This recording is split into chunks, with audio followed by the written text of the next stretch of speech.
My ministry, the 12 Tribe, we started in 1985. I remember growing up, about 1983, getting one of my first cassettes. You know, obviously cassettes go way back, but really it was about 84 is when I bought my first vinyl, and it was Run DMC that inspired me. So a year later is when we really started Christian hip hop on the West Coast. I really don't know if there was anybody else out there doing it at that time.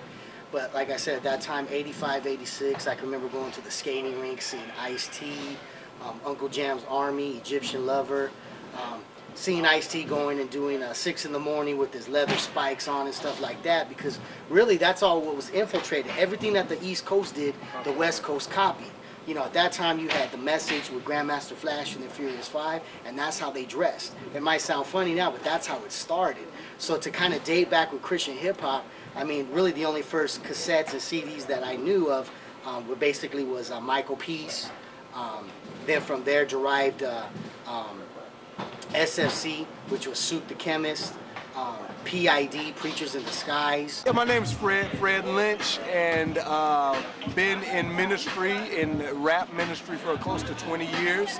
I started out as a youth pastor, which I was a kid. I was a youth when I was a youth pastor. I was 17, 18 years old, started working at an inner city church. No one else would work as the youth pastor, so I took it on. I was in Bible school, went to Bible school at 16, and started working at this church, and we started doing high school park outreaches, and so we'd go out on the park and do outreach, and I'd go out and rap, and I had another couple kids in my youth group where they come out with me, and I mentored, poured into their lives. Out of that group, that small group of young guys that I poured into, actually it was guys and a girl. So when we first started our group, it was 2 guys and a girl that was in the group. And these were all, they were into hip hop, and I was their pastor. And we started and named the group P.I.D, Preachers in Disguise for short. What's up, my name is TODD COLLINS, one of the original founders of Goatee Records, and now the owner and founder of Beatmark Recordings. The founding fathers of our market or our genre. I would have to say it's probably, for me, it's probably 3 people, one of which I've worked with, and I'm old enough to say that, sadly enough, that I was around for all of this, was Stephen Wiley, Michael Peace, and P.I.D, Fred Lynch and those guys. Back in the 80s, we would hit the parks over in South Dallas and just go into apartment complexes and parks, and that's where we cut our teeth. And we just wanted to help make a change, do what God called us to do, and that's change the world through the power of the gospel. And so we started doing that. It kept on going just about every other week. We were out on the streets rapping, and we were like, man, yo, we may need to put together an album.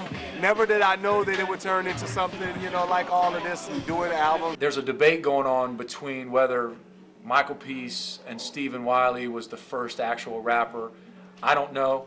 Like I said, I worked with Stephen Wiley, and the word on the street is that Michael Peace had the first rap song, and Stephen Wiley had the first Christian distributed record.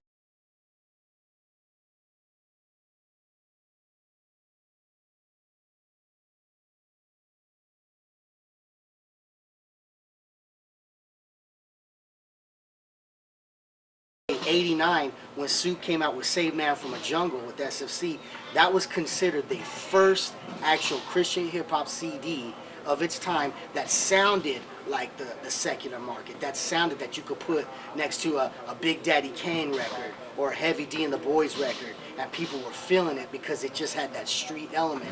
Crossman developed basically because around the early 90s, basically we were men who were convinced that we had no more place in the world, and we were thoroughly impressed with Jesus Christ and his church. Only problem is we looked funny in the church because of some of our cultural connections, the fact we were born on the other side of a cultural rift or gap. The church, we had a common faith, we didn't have a common cultural expression of that faith. So we were all nomads and misfits, and when you found somebody who was battling through the same dilemma as you, looking for the common faith of the saints, but a common cultural expression of that same faith, that was so hard to find that when we ran into each other, it was like, yo, let's let's break bread together, let's pray together, let's talk. Tonic, Ambassador, Fanatic, True Life, Enoch, Cruz Cordero, Earthquake, who was a producer, who was part of Tonic. He was like his right-hand man. That really was the original cross movement. That's how we formed.